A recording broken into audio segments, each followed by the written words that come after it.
बच्चे ध्यान दें, यहाँ पर लिखा बेटा निपुण असेसमेंट टेस्ट 2024 फॉर 4 and 5, यानी कि हम 4 और 5 के सभी बच्चों को ये ध्यान रखना है कि जो हमारा टेस्ट होने वाला है आगामी 18 नवंबर को, अगर 18 नवंबर को होता है तो हम लोग कैसे प्रश्नों का उत्तर देंगे यही सीखना इसमें, ठीक ना।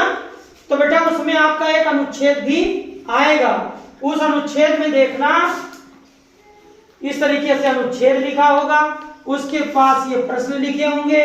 तो पहले आप लोग प्रश्नों को एक बार पढ़ लीजिए, फिर अनुच्छेद पढ़िए और उसके बाद इसमें से छांट करके आपको आंसर देना है।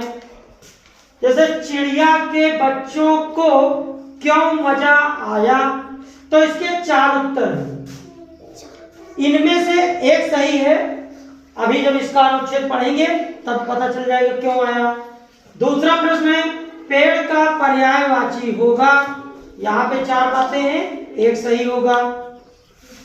आकाश का अन्य अर्थ होता है, यानी कोई दूसरा अर्थ क्या होता है, इसमें 4 में लिखा है, वो सही होगा। डर शब्द का विलोम क्या होगा, इन 4 में एक सही है। फिर चिड़िया के कितने बच्चे थे, यह 4 में एक सही है। तो ये सब कैसे हम लोग अनुच्छेद को पढ़ते हैं, मैं बोलूं आप भी बोलो। एक बगीचा था, बगीचे में आम के पेड़ पर चिड़िया ने घोंसला बनाया था। चिड़िया के 4 बच्चे थे।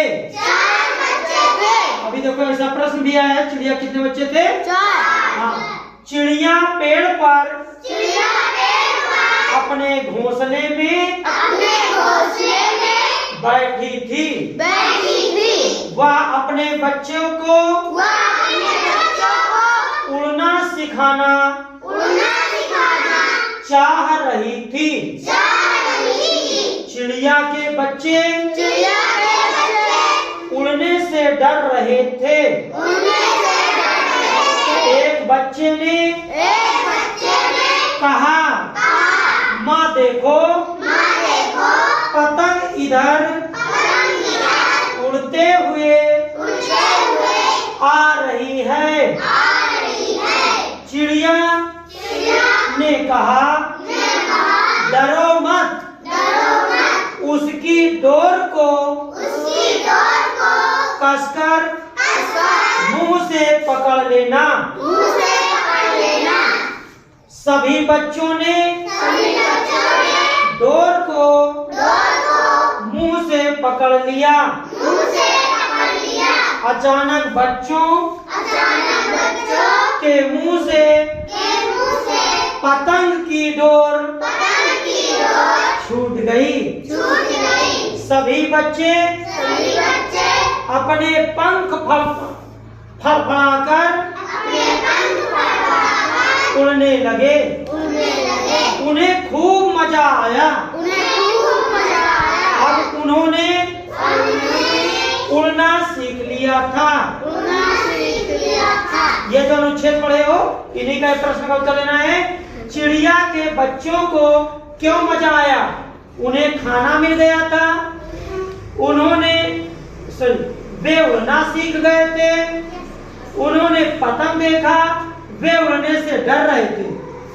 मजा पूछ रहा, मजा क्यों आया, मजा यहां देखिएगा, पतंग की डोर छूट गई, सभी बच्चे अपने पंख से उड़ने लगे, उन्हें खूब मजा आया, तो उड़ने लगे थे। तो इसका सही उत्तर क्या होगा, बी ऑप्शन, वे उड़ना सीख गए थे। दूसरा है बेटा पेड़ का पर्यायवाची होगा। पेड़ का पर्यायवाची वृक्ष होता है, तो इसका सही उत्तर क्या है, दूसरा है आकाश का अन्य अर्थ होता है। अन्य माने दूसरा, तो नभ, वेरी गुड, नभ माने यहाँ आकाश, और डर शब्द का विलोम होगा, डर का विलोम होगा बेटा खुशी, वेरी गुड, तो खुशी पे आप टिक करेंगे। और चिड़िया के कितने बच्चे थे, 4। इसी को जो आपके आंसर शीट मिली है, 1 नंबर के सामने कौन सा उत्तर सही करेंगे? तो बी वाले उत्तर को काला करना है। काला कैसे करोगे प्यारे बच्चों? जैसे बेटा आपके उसमें लिखा, ये बेटा 4 ऐसे गोला बने होंगे। Yes sir. तो 4 में किस नंबर वाला सही है? बी वाला। तो ए बी यहाँ पर आएगा, तो इसको बेटा ऐसे ऐसे करके काला करोगे, है ना? जो भी आपको आंसर शीट मिला है उस पे इसी तरीके से करना है। 2 में कौन सा सही है? ए। तो जो दूसरा आपके अभी आंसर शीट पे भरना है, तो दूसरे में क्या करना? ए है, तो ए यहाँ पर होगा ना बेटा? Yes sir. तो ए यहाँ पर है, तो ये वाला काला करना है। ठीक बेटा? एक प्रश्न के लिए केवल एक गोले को काला करना होगा। ठीक बेटा? आज हिंदी का, इसी तरीके गणित का, इसी तरीके इंग्लिश का होता रहेगा। आज अभी पहले इसका टेस्ट, फिर कल गणित का, फिर इंग्लिश का, इसी क्रम में हम लोग निपुण असेसमेंट टेस्ट का जो आकलन होने जा रहा है उस परीक्षा में हम लोग सफलता हासिल करें। और इस वीडियो के माध्यम से जो अन्य बच्चे भी इसका लाभ लेना चाहें उन बच्चों को भी हार्दिक शुभकामनाएं। वो बच्चे अपने नेट एग्जाम में सफल हों। हम सभी लोग सभी बच्चों के उज्जवल भविष्य की मंगल कामना करते हैं। बहुत बहुत धन्यवाद।